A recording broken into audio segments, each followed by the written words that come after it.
The Dyatlov Pass Incident, also known by some as the death of the Dyatlov Group, is an event that's estimated to have occurred sometime between the 1st and 2nd of February in 1959, where 9 experienced Soviet trekkers from the Ural Polytechnical Institute were found dead within the northern Ural Mountains.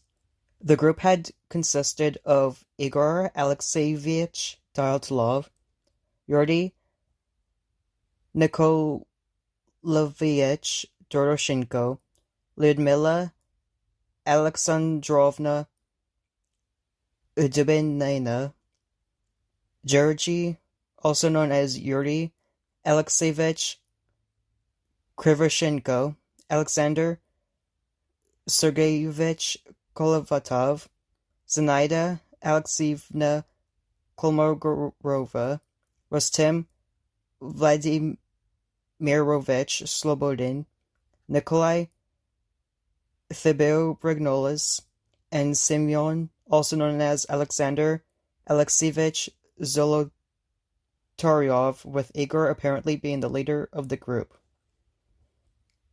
Before leaving for the trip, Igor had agreed to send a telegram to the group's sports club as soon as possible, originally promising to send it on the 12th of February, but later going on to claim that it would most likely be sent at a later date.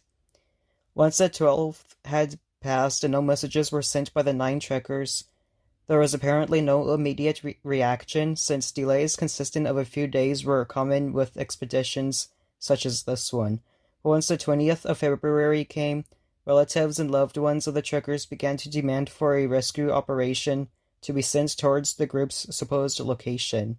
This had caused the first rescue group, consisting of volunteer students and teachers, to start the search, later going on to involve even the army and police groups, who were able to use some of their planes and helicopters to help with the search.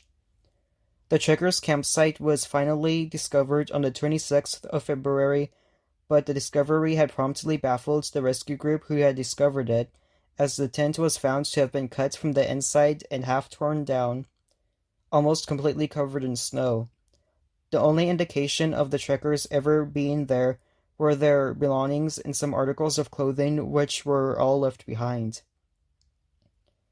9 sets of footprints were also found leading away from the area, some of the prints indicating that their owners had either left barefoot, only wearing socks, or wearing only a single shoe. All tracks seemed to lead towards the edge of the nearby woods, located 0.93 miles to the northeast on the opposite side of the pass. The rest of the tracks were assumed to have been covered by snow 1,600 feet away from where they had started to show up. Upon a more thorough search, some members of the rescue party discovered the remains of a small fire at the base of a large Siberian pine, located somewhere along the forest's edge.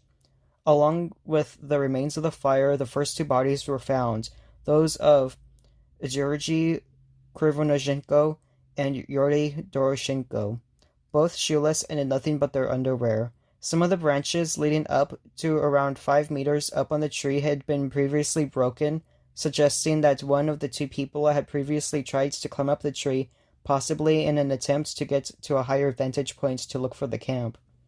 In between the camp and the tree, in distances ranging from 980, 1,570, and 2,070 feet away from the tree, searchers found 3 more bodies.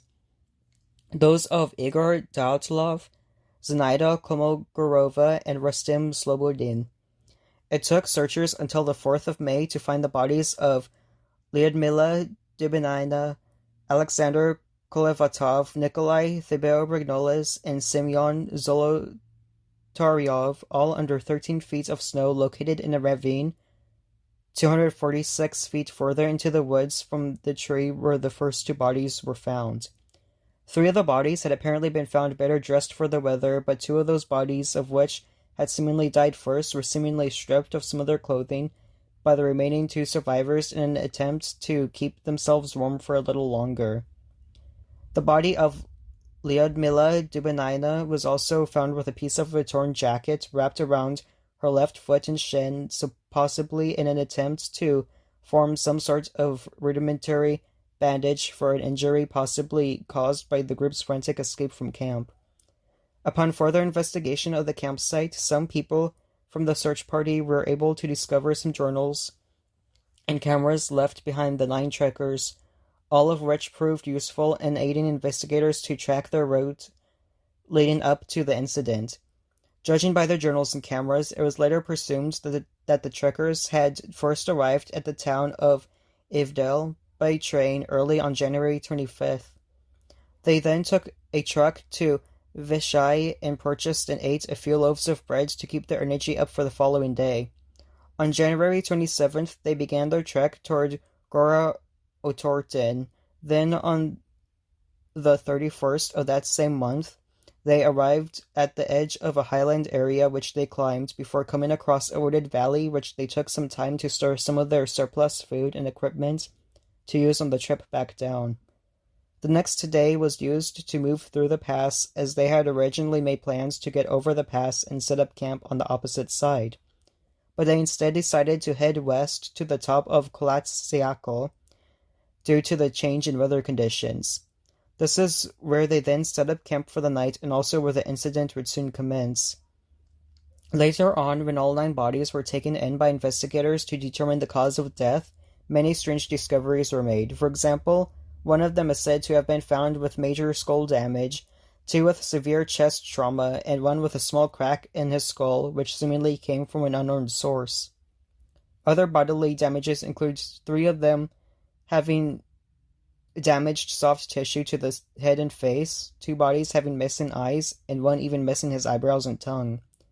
Some of these discoveries were caused by an unknown source and would, for some reason, lead to officials to go out to the public and claim that these deaths were all caused by a severe case of hypothermia, with some exceptions being made, such as both Lyudmila Dubanina and Semyon Zolotyrov having had died from internal bleeding and severe trauma to the chest, and Nikolai Thibeor-Brignolas having had died from a fatal skull injury. These discoveries, along with the cause of death made to the public, only seemed to bring up more questions, though, not only to the general public, but also to many other places in the world. The biggest question being what had even caused the incident. Throughout the next few years, many theories were made, some of which includes, number 1, the group had woken up late one night, all in a panic, fearing that an avalanche may be coming. They cut their way out of the tent and ran to safety towards the nearby woods, hoping that the trees would slow down the oncoming snow. The group of 9 had quickly become separated into smaller, separate groups, though due to the darkness of the night, one group trying to make a fire while the others tried to return to the tent to recover some of their clothing and supplies, as they had thought the impending danger had already passed. But before they could make their way back, they froze before they could locate the location of the campsite. The group of 4, consisting of Lyudmila, Alexander, and Nikolai, and Semyon, were either buried under 13 feet of snow due to the avalanche or had fallen into a snow hole located directly above a stream. The victims, who then had their eyeballs and tongue removed after death, were the targets of scavengers. Number 2. A sudden catabolic wind, a type of wind current that carries high-density air down from a higher elevation, occurs late during the night, making it near impossible for the trekkers to leave their tent through its entrance in the front. This had caused them to escape by cutting out a slit from one of the sides of the tent and run for shelter towards the nearby forest, where they then promptly got separated into smaller groups. Some of the trekkers had tried to make their way back to the campsite once they felt like the winds had died down, while the group of 4 tried to construct some type of temporary shelter, which unfortunately collapsed, burying the 4 people within. Number 3. Donny Eckhart, author of Dead Mountain, the untold true story of the Dyatlov Pass Incident, theorized that some wind going through Kolatsiakal created a type of Kármán vortex strait, a repeating pattern of swirling wind currents that tends to cause the unsteady separation of fluids around blunt bodies. This can apparently cause a type of infrasound capable of inducing random panic attacks in humans.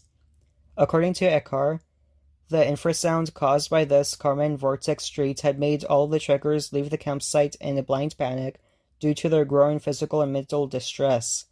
They had attempted to flee down the slope that the campsite was located at, finally regaining their composure once they were too far from the infrasounds to continue to affect them.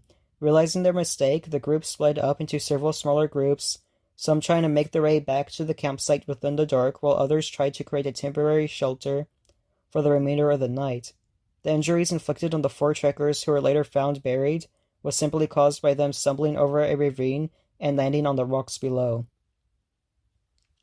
Number 4. The campsite was actually within the path of military testing, or more specifically, a Soviet parachute mine exercise. The trekkers were suddenly woken up by the loud explosions made by the exercise and fled the campsite wearing minimal clothing in a panic. Some of the trekkers later decided to try to make an attempt to head back towards the campsite to retrieve some of their gear, only to freeze to death soon after. The remaining trekkers were able to retrieve some of the clothing previously worn by their frozen comrades, but were then injured by some of the mines. Since parachute mines detonate while they're still in the air, this would explain some of the injuries found on some of the trekkers, such as the heavy internal damage, with little to no signs of any external injuries. And would also explain some of the photos allegedly taken by some of the trekkers before their deaths, which apparently contain glowing orange orbs, seeming to either float or fall in the sky within the general vicinity of the area. Upon some further investigation made by officials, it was discovered that the Soviet military actually sent down some parachute mines within the area around the same time the trekkers were camping there. Number 5. A similar theory to the one above is that the military was testing out radiological weapons during that time, which would explain the slight traces of radioactivity found in some of the trekkers' clothes, along with some of them even being said to have come back with orange skin and gray hair by the trekkers' families, despite not having either of these at the start of the expedition. But if this were true, signs of radioactivity would have been found on all of the trekkers along with their equipment, and not just some of them. The discoloration of some of their hair and skin could have also been caused by mummification due to the 3 months of their bodies being exposed to the cold. Number 6. Amateur aviation historian Andrei Shepelev thinks the group could have died due to a photoflash bomb dropped by a U.S. spy plane. A declassified U.S. document even confirms that within the first half of 1959, there was a secret mission made by the U.S. near Nishnaya Salda, a location that can also be found within Oblast Russia. Shepelev believes that the U.S. plane could have dropped a photoflash bomb, which happens to have exploded closer to the ground than expected due to the mountainous area. The explosion scared the 9 trekkers, so they fled the tent in a panic and promptly froze to death, some of them even being injured directly by the explosion itself. Number 7. Another theory is that the trekkers were heavily affected by hypothermia, which caused them to experience a type of behavior called Paradoxical Undressing, an act caused by severe hypothermia in which the victim takes off their clothes in an attempt to get warm. This would also explain the reason why only 6 of the trekkers died of hypothermia, but some people debunk this theory by claiming that due to some of the last remaining trekkers stripping the clothes from some of the fallen victims, all trekkers were actually of sound enough mind, since some of them were even sane enough to be able to add more layers of clothing upon themselves. Sometime during 2015, while the public was discussing the many theories being made about the incident, Keith Mccloskey, a man who at the time had spent countless hours doing research about the incident, decided to visit the past with Yuri Kontsevich, a man who was actually part of the original 9 trekkers but had to leave the group early on due to some unrelated health complications and a small group.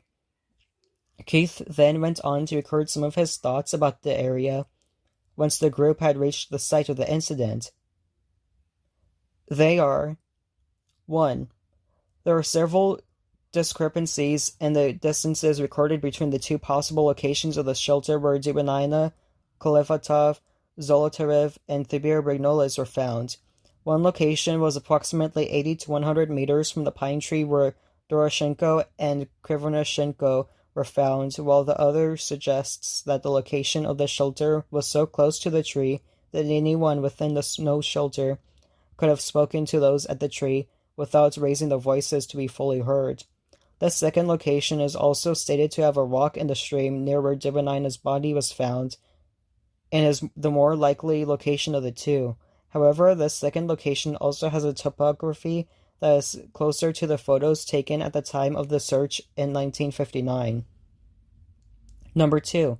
The location of the tent near the ridge was found to be too close to the spur of the ridge for any significant buildup of snow to cause an avalanche. Furthermore, the prevailing wind blowing over the ridge had the effect of blowing snow away from the edge on the side where the tent was. This would have reduced any buildup of snow to cause an avalanche. Number 3. Evgeny Okashev, head deputy of the investigative department of the Sverdlovsk Oblast prosecution office, had previously done an interview with former Kemerovo prosecutor Leonid Proshkin, in which Okashev stated that he was planning to arrange another trip to the pass to further investigate the deaths of the last 4 bodies that were found, but Deputy Prosecutor General Yurakov ordered the case to be shut down upon his arrival from Moscow. Evgeny Okashev also stated during the interview that Klinov, head of the Sverdlovsk prosecutor's office, was present during the first postmortems in the morgue for 3 days straight, an act that Okashev states to have been highly unusual. Donny Eckhart, mentioned in Theory 3, has also debunked some theories himself, despite them seeming to have not been discussed as much as the other theories mentioned above. These debunked theories include: Number 1. The trekkers were attacked by the Mansi and Ugric indigenous tribe located within the area, or other local tribesmen. Eckhart claims this to be untrue, as the tribesmen in the area have all been recorded as being peaceful. There also seems to be no evidence of anyone walking towards the campsite and approaching the tent during investigation. Number 2. The trekkers were attacked by the local wildlife. Eckhart doesn't believe this story to be true either, as there were no animal tracks found during investigation, and the 9 trekkers wouldn't have abandoned the security of the tent to run away from any animals. Number 3. High winds blew through the area and managed to blow one of the 9 trekkers away. The remaining people of the group made an attempt to rescue the one who blew away. Eckhart claims that a large, experienced group such as this one would not have behaved so irrationally. He also claims that if there were winds strong enough to blow a person away, the tent would have also been blown away too. Number 4. An argument most likely caused by a romantic encounter, hence the lack of clothes on some of the trekkers, led to a violent dispute. Eckhart states that this theory is highly implausible, since the group was supposedly largely harmonious, and any kind of sexual tension that could have been made among any members of the group was confined to platonic flirtation and harmless crushes. There were also no drugs present in the area, and the only type of alcohol that could be found was just in a small flask which contained medicinal alcohol. The group had also sworn off cigarettes for the expedition. He then goes on to claim that a fight could have also been implausible, since no kind of fight involving physical violence could have left any of the massive injuries found on some of the bodies.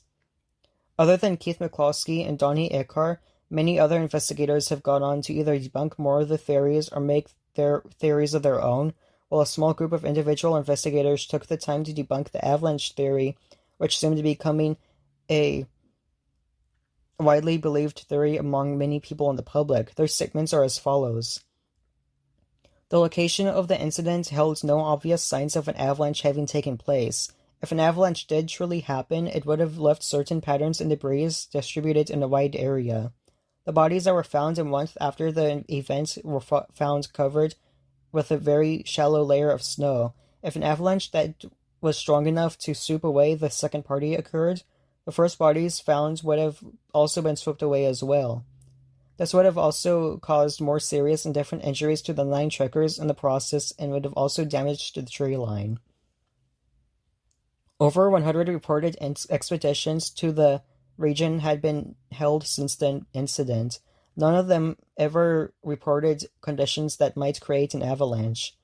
There was also a study held in the area using up-to-date terrain-related physics, which revealed that an avalanche was entirely unlikely to have occurred within the location. The dangerous conditions found in a nearby area, with significantly steeper slopes and cornices, were observed in April and May, right when the snowfalls of winter were melting. This would make an avalanche impossible to have happened, since there were no such conditions to have caused one by February, the month in which 9 trekkers made their expedition. An analysis of the terrain and slope even showed that if such an incident were to happen in the area, its path would have gone past the tent. The tent had been recorded to have collapsed from the sides, not in a horizontal direction. Dyatlov was an experienced skier, and Zolotayrov was studying for his master's certificate in ski instruction and mountain hiking at the time of the expedition was made. Neither of these 2 men would have allowed the group to camp anywhere in the path of a potential avalanche. The footprint patterns leading away from the tent that were discovered by investigators are consistent to those being made by people who are walking at a normal pace, not by those who would have tried to run away from the avalanche in a panic. Sometime while these theories were being made and discussed, forensic expert V.A. Vozrovsteny, the man who actually performed the post-mortem examination, made some discoveries on some of the bodies, which either don't seem to be talked about by much of the public or are just not simply known by many of the people trying to investigate the incident. For example, Debanina was not only missing her tongue and eyes, but she was also missing part of her lips, some facial tissues, and a fragment of her skull, and Zolotayrov had both of his eyes missing. Both discoveries are claimed to have happened post-mortem due to the location of the bodies within the stream. Some journalists even tried to investigate the case and decided that at some point report on the parts of the inquest files that were made available. They state that the files say, 1. 6 of the 9 group members died of hypothermia and 3 of fatal injuries. 2. There were no indications of the other people nearby on Klat Siakal apart from the 9 travelers. 3. The tent had been ripped open from within. 4. The victims had died 6 to 8 hours after their last meal. 5. Traces from the camp show that all group members left the campsite on their own accord on foot. 6. Some levels of radiation were found on one victim's clothing. 7. To dispel the theory of an attack made by the indigenous Mansi people, Vozrovsteny stated that the fatal injuries of the 3 bodies could not have been caused by human beings because the force of the blows had been too strong and no soft tissue had been damaged. 8. Released documents contained no information about the condition of the skiers' internal organs. 9. There were no survivors. Many years after the supposed cause of the deaths was announced to the public, Russia decided to open a new investigation sometime during 2019. It took them until July of the following year to present their official conclusions on the incident, and despite many claims and signs of proof that it couldn't have been possible, the official cause of death was still, in the end, claimed to be caused by an avalanche. Officials say that survivors of the avalanche had been forced to suddenly leave their camp in low-visibility conditions with inadequate clothing and had died of hypothermia, ending with head deputy of the regional prosecutor's office, Andrei Kurakov, saying that it was a heroic struggle. There was no panic, but they had no chance to save themselves under the circumstances. Scientists from both EPFL and ETH Zurich, universities located within Switzerland, published a study sometime in 2021 that states that a type of avalanche known as a slab avalanche, an avalanche that occurs when a bonded layer of snow, in this case known as the slab, is lying on top of a weaker layer of snow, over a sufficiently large area could have been the cause of the deaths of all 9 trekkers and would even explain some of their injuries. In the end, officials agreed to name a nearby mountain pass the Dyatlov Pass in memory of the 9 hikers who passed away on Kolatsiako. A rocky outcrop located about 1,600 feet away from the trekkers' campsite is also, as of now, being used as a memorial to them. It's an unfortunate incident, and even though officials have already claimed an official cause of death, it will still, perhaps forever, be seen as an incident without any known cause. One that will always be steeped with confusion, constantly changing theories, and questions made by people all over the world.